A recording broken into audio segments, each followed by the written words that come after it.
മുതലാളിത്തത്തിന്റെ വർദ്ധിച്ചുവരുന്ന ആഗോള പ്രതിസന്ധിയുടെ കാലത്ത് തൊഴിലാളി വർഗം ആചരിച്ചു വരുന്ന മെയ് ദിനം തൊഴിലാളികളുടെ കൂട്ടായ ലക്ഷ്യങ്ങളുടെയും മൂല്യങ്ങളുടെയും പുനർനിർണയം അനിവാര്യമാക്കുന്നു. തുടരുന്ന അടിച്ചമർത്തൽ, യുദ്ധം, ദാരിദ്ര്യം എന്നിവയ്ക്കെതിരെ എണ്ണമറ്റ വ്യക്തികൾ നിരന്തരം ശബ്ദമുയർത്തിയിട്ടുണ്ട്. പട്ടിണി ഇല്ലാതാക്കാനുള്ള തങ്ങളുടെ ദൃഢനിശ്ചയം വ്യക്തമാക്കിയിട്ടുമുണ്ട്. 1917 ഒക്ടോബറിൽ റഷ്യൻ തൊഴിലാളി വർഗത്തിന്റെ വിജയം സമൂഹത്തിന്റെ സോഷ്യലിസ്റ്റ് പരിവർത്തനത്തിനായുള്ള പോരാട്ടത്തിൽ ശ്രദ്ധേയമായ പുരോഗതിക്ക് വഴിയൊരുക്കി.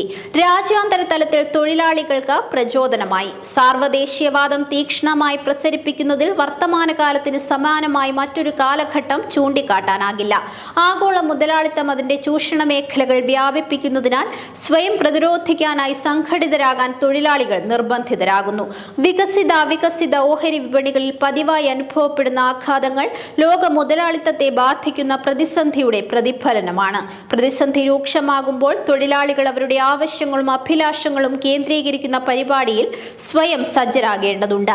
മെയ് ദിനത്തിന്റെ പോരാട്ട പാരമ്പര്യം ഇത്തരം പ്രക്രിയകളിൽ വീണ്ടെടുക്കണം. 1880കളിൽ അമേരിക്കയിൽ 8 മണിക്കൂർ തൊഴിൽ ദിനത്തിനായുള്ള പോരാട്ടമാണ് മെയ് ദിനത്തെ അന്താരാഷ്ട്ര തൊഴിലാളി ദിനമായി ഉയർത്തിക്കൊണ്ടുവന്നതിന്റെ അടിസ്ഥാന പോരാട്ടം. 1884 തൊഴിലാളി വർഗത്തിന് മാർഗദർശകമായി പ്രവർത്തിക്കുന്ന ഒരു പ്രമേയം സംഘടിത വ്യാപാര ഫെഡറേഷന്റെ കൺവെൻഷനിൽ അവതരിപ്പിക്കപ്പെട്ടു. 1886 മെയ് 1 മുതൽ ഒരു പ്രവൃത്തി ദിവസത്തിൽ 8 മണിക്കൂർ തൊഴിൽ എന്നത് നിയമപരമായി അംഗീകരിക്കണം. ഇതായിരുന്നു ഉള്ളടക്കം. ഈ ആവശ്യം തൊഴിലാളി പ്രസ്ഥാനങ്ങൾ അംഗീകരിച്ചു. ഇത് 8 മണിക്കൂർ ഉടമ്പടികളുടെ രൂപീകരണത്തിലേക്ക് നയിച്ചു. തൊഴിലുടമകളിൽ നിന്ന് ഗണ്യമായ ഇളവുകൾ നേടിയെടുക്കുന്നതിന് സാധ്യമായി.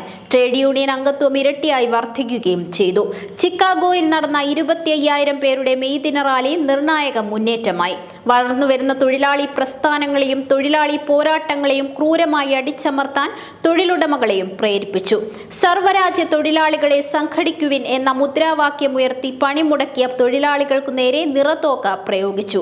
നിരവധി പേർ വെടിയേറ്റു വീണു. 7 പോലീസ് ഉദ്യോഗസ്ഥർ കൊല്ലപ്പെട്ടതായി ഉയർന്ന ആരോപണം തൊഴിലാളികൾക്കെതിരെ കൂടുതൽ വന്യമായ പ്രതികാര നടപടികൾക്ക് കാരണമായി. നിരവധി വെടിവെപ്പുകൾ നടന്നു. നൂറുകണക്കിന് പേർക്ക് പരിക്കേറ്റു. തൊഴിലാളികൾക്കും ട്രേഡ് യൂണിയൻ പ്രവർത്തകർക്കുമെതിരായ പോലീസ് റെയ്ഡുകൾ പതിവായി. സമ്മേളനങ്ങൾ തടസ്സപ്പെടുത്തുകയും ക്രൂരമായി വേട്ടയാടുകയും പതിവായി. തൊഴിലാളി നേതാക്കളെ അന്യായമായി കുറ്റം ചുമത്തി വധശിക്ഷയ്ക്ക് വിധിച്ചു. പിന്നീട് വിധി ജീവപര്യന്തമാക്കി. 1886 മെയ് മാസത്തിൽ ചിക്കാഗോയിൽ നടന്ന ഇത്തരം സംഭവങ്ങളുടെ ക്രമം അന്താരാഷ്ട്ര തൊഴിലാളി ദിനത്തിന്റെ ആരംഭമായി. 1889 സാർവദേശീയവാദത്തിന്റെ ആദർശത്തിൽ പ്രചോദിതരായ തൊഴിലാളി പ്രതിനിധികൾ 2ാം ഇന്റർനാഷണൽ സ്ഥാപിച്ചു.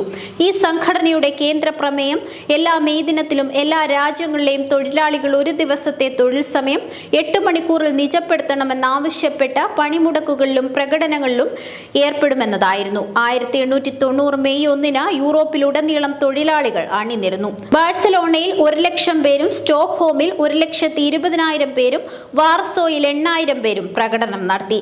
ഓസ്ട്രിയയിലും ഹംഗറിയിലും പ്രകടനങ്ങൾക്ക് നിരോധനം ഏർപ്പെടുത്തിയതിനാൽ ആയിരക്കണക്കിന് തൊഴിലാളികൾ തൊഴിലിടങ്ങളിലെത്താതെ വീടുകളിൽ തന്നെ തുടർന്നു.